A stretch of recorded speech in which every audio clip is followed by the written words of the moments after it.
NBA draft bust. That word gets thrown around all the time to draft picks of past classes for many reasons. Injuries taking over their careers that hinder their development, never being able to find your footing in the league, being drafted too high in hindsight, and having unbelievable expectations being thrusted upon you, among many other things. But as we ended the 76 NBA season just recently, I think it's time to look over 7 of the most infamous and weirdly high touted recent draft picks of the 2010s to just see how they became bust in the first place and rank them on a tier list just to see who is the worst of the worst NBA draft bust. But before we start, if you want to see more videos like these, be sure to like the video to show your support. And if you want to see a continuation of more draft busts in this tier list format, let's aim for 1,000 likes on this video and I will bring it to you sometime in the near future. And subscribe to be notified when new videos come out. But as usual, you already know who it is. Wallet! 3, 2, 1. Stitched up in the left hand, doing all that.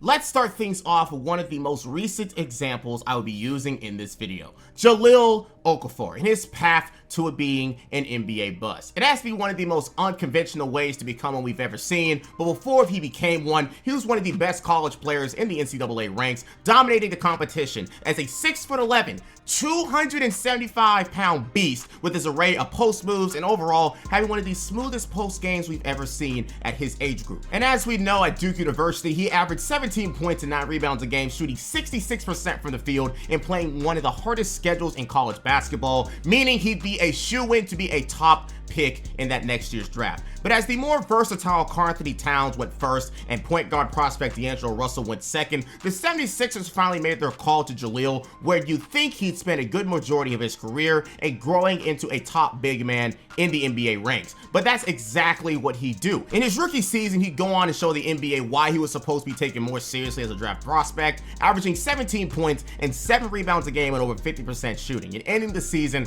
5th on the Rookie of the Year ladder due to his injury woes. However, this is where his potential bust status started to peak its really ugly head. The next season will become Jahlil Okafor's worst nightmare, as the 2014 third overall pick Joel Embiid would finally come back healthy after 2 seasons of being out, and after only playing 31 games, he'd average 20 points a game and show a lot more upside than Jahlil would have in the NBA compared to him. Add on to the rise of the versatile big, you have a combo that knocked out Jahlil Okafor's chances of ever making a career in the NBA, and he'd then be traded to the Nets and then onto 2 other teams after the fact in New Orleans and Detroit, being out of the NBA at just the age of 25. Now, yes, he has his demerits to his game with his lack of a jumper, lack of playmaking ability, and his concerns of his mobility defensively in general, but outside of that last point, Jahlil Okafor would be a beast in a past era where big men were still more traditional and a whole lot slower, which is why the debate of Cat and Okafor was such a big thing. As the NBA changed, Karl-Anthony Towns in hindsight was the obvious best choice, seeing just how the NBA was going into a different place. But now in 2023, he is still attempting to get back into the NBA in the G League,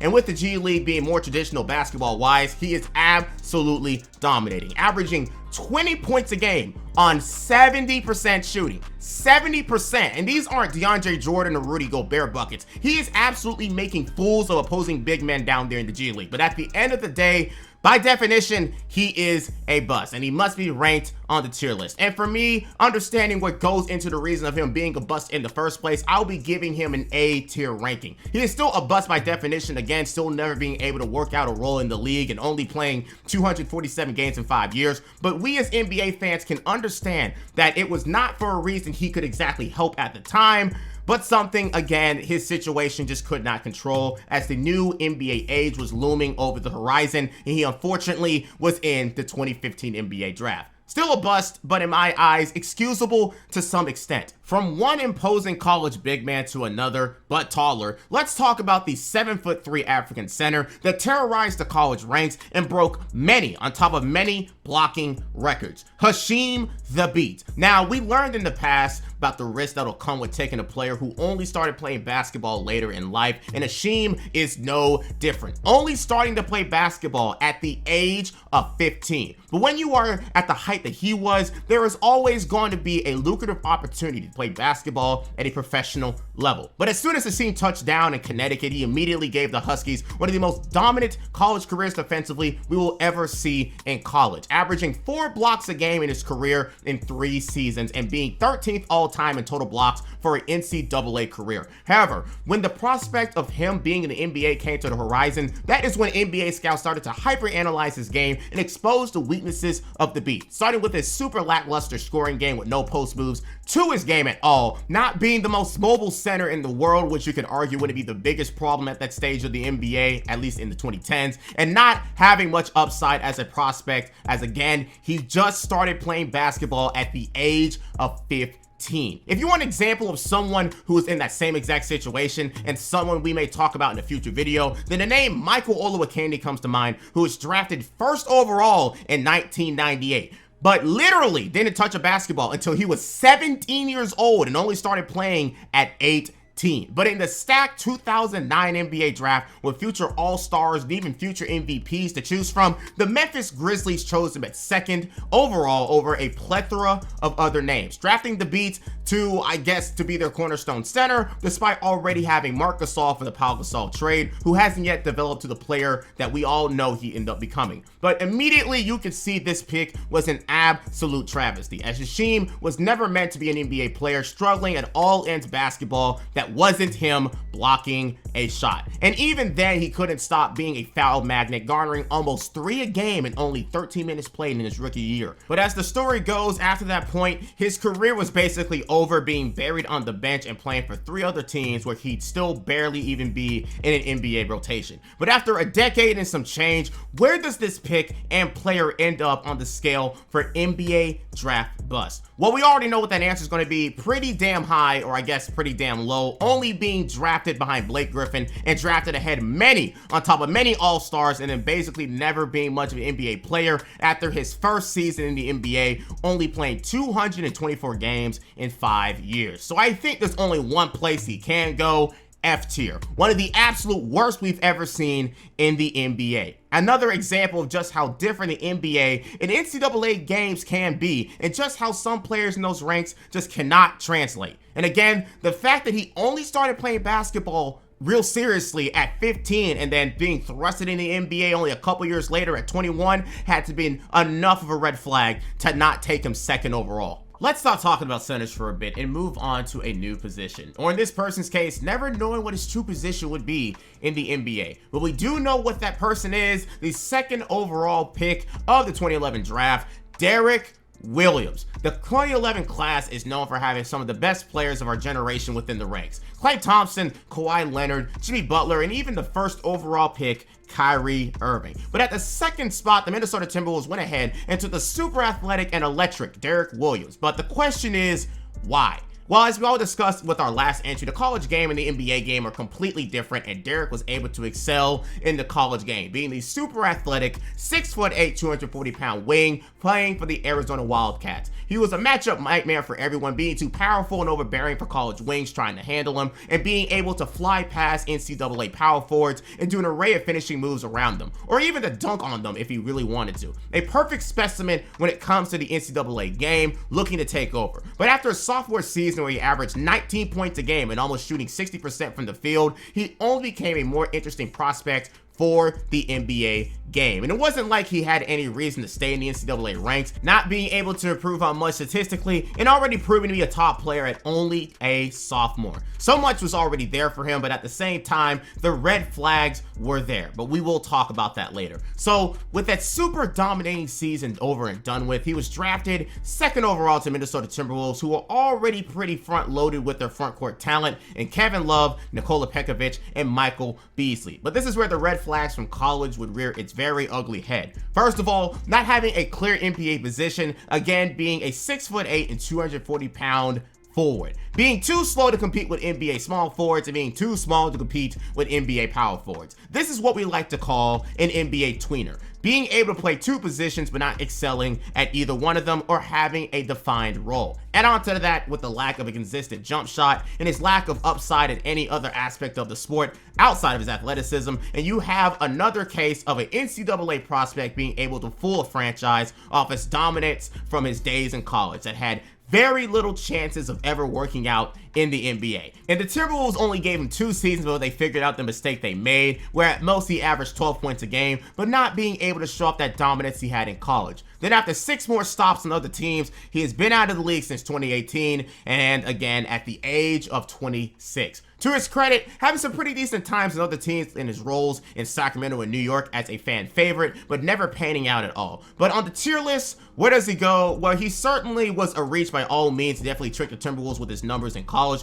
but just like the tweeners of the past that couldn't find much of a role in the NBA due to his own skill set, the perfect NBA crime is what he committed here. But a bust is a bust at the end of the day, and I do believe he's one of the worst of the worst. D tier. In the right circumstances, could have at least been a role player in the NBA, but again, due to his own lackluster versatility in any aspect outside of his athleticism, it really hurt his chances of even making a career in the league as a bench option. But he's just a tale of the many NCAA players tricking NBA scouts and teams with his dominance in college that never translated into a real NBA career. Next, let's move on to another wing who failed in the NBA for a completely different reason than Derrick Williams. And crazy enough, in the draft right before him, in the 2010 NBA draft class, with the 4th overall pick, the Minnesota Timberwolves, again, picked Wesley Johnson to be their wing of the future, and his story to being the 4th overall pick was thought to make him a really decent NBA player for the league. After 2 interesting years at Iowa State being their primary scorer and putting up really lackluster numbers while there, he went to Syracuse to be their star player and move up to a harder conference. Now you think that Wesley would just be in the same predicament if not perform worse, but no, he actually became the star player people thought he'd be at Syracuse. He'd go on and average 16 points a game, shooting over 50% from the field and 40% from beyond the arc. But want to know what was even better than that? He had an all-around game that screamed NBA player, averaging almost 2 steals a game and almost averaging 2 blocks a game at 1.8. The complete package of offensive versatility and defensive versatility in a 6'7",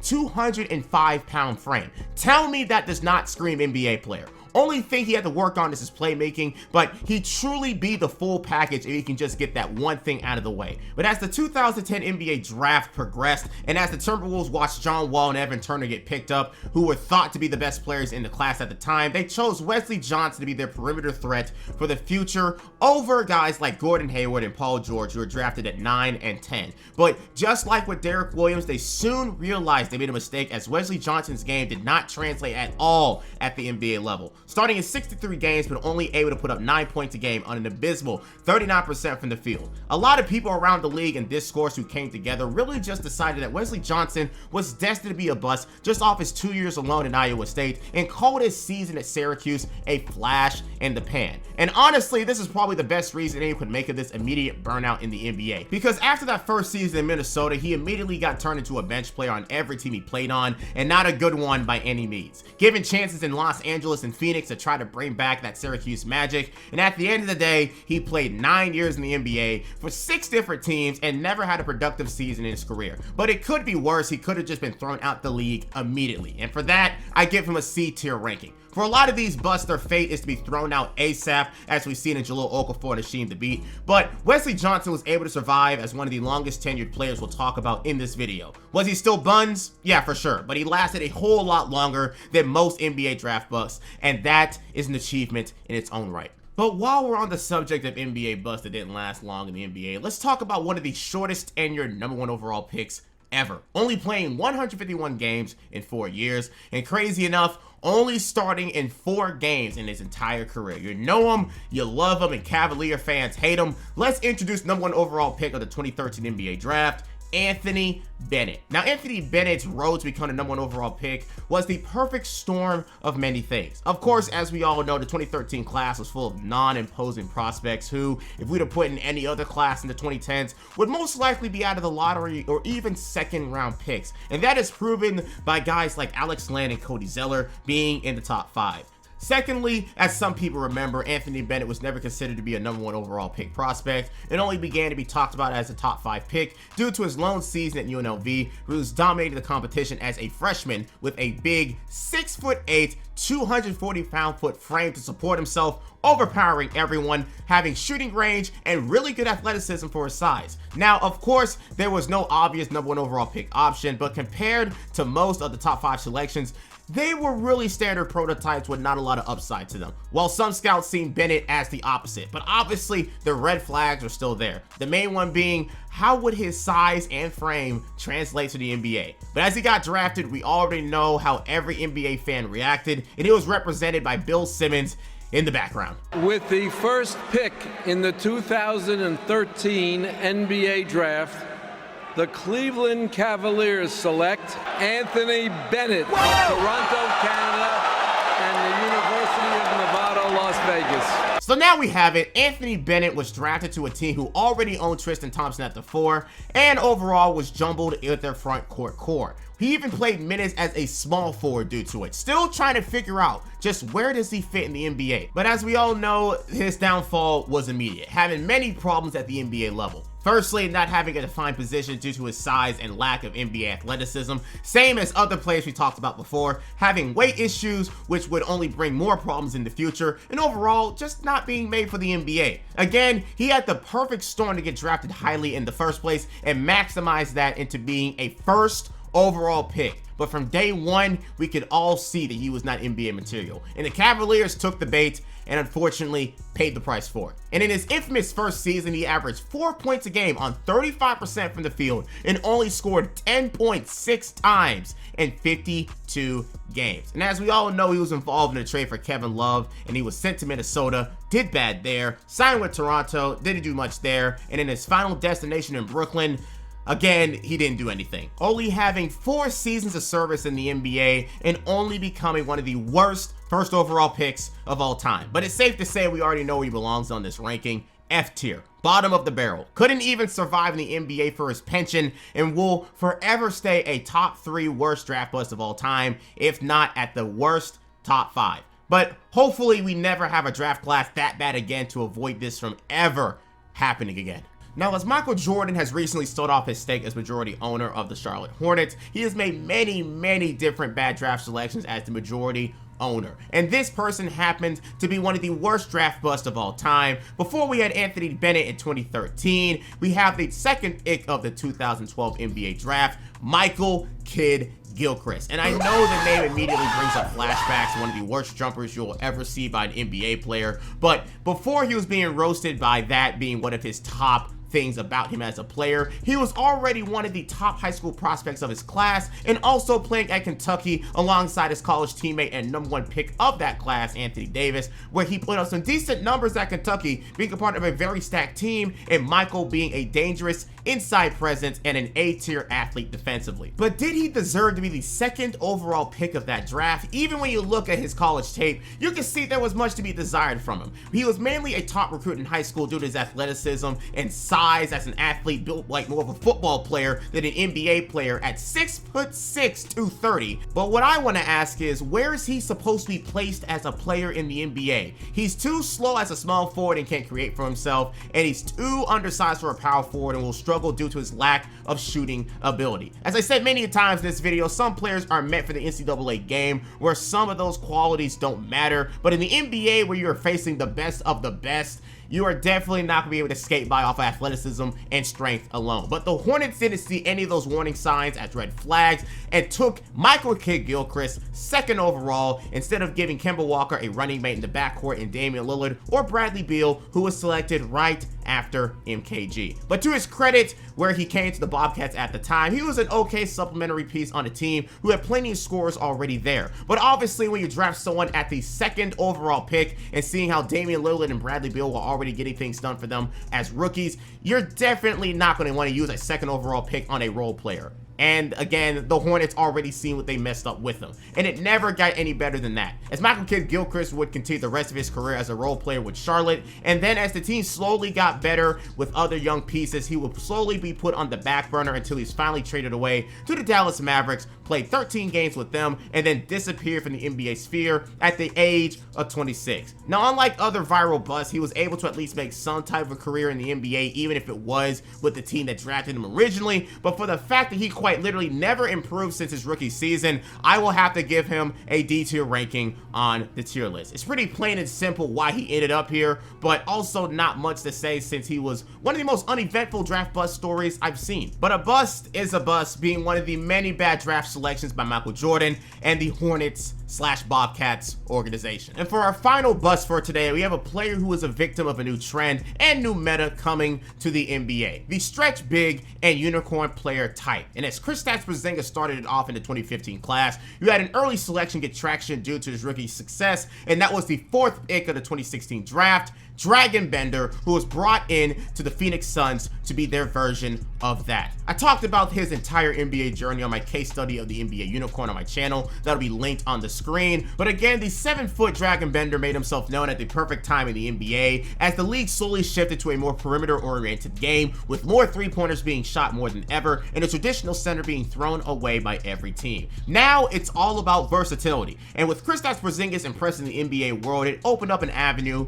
of players of similar builds to get more looks who could replicate his game. And the first victim in case for that hunt for the next Kristaps was Dragan Bender. But Kristaps, unlike Dragan, was shown very early to have shot creation ability that had scouts intrigued, while Dragan didn't have that at all, only really having the ability to space the floor for others and getting the occasional block. But the Phoenix Suns had the opportunity to take some top tier talent in the 2016 draft, one of the best we've seen at the time, Domantas Sabonis, or even a point guard for Devin Booker and Jamal Murray. But instead, they fell for the trap and trend chase for the thought to Dragan to be a Kristaps clone. But how did it turn out? Well, they immediately figured out that they made a crucial mistake. Instead of drafting a go-getter who wanted to create his own shot and get buckets, they drafted a very timid player who was fine playing a role. Obviously not something that you'd want with a 4th overall pick. And by timid, I mean A, not using his 7-foot frame for anything a 7-foot person would use it for, B, not excelling in the paint defensively, and C, being a very, very weak rebounder for his size.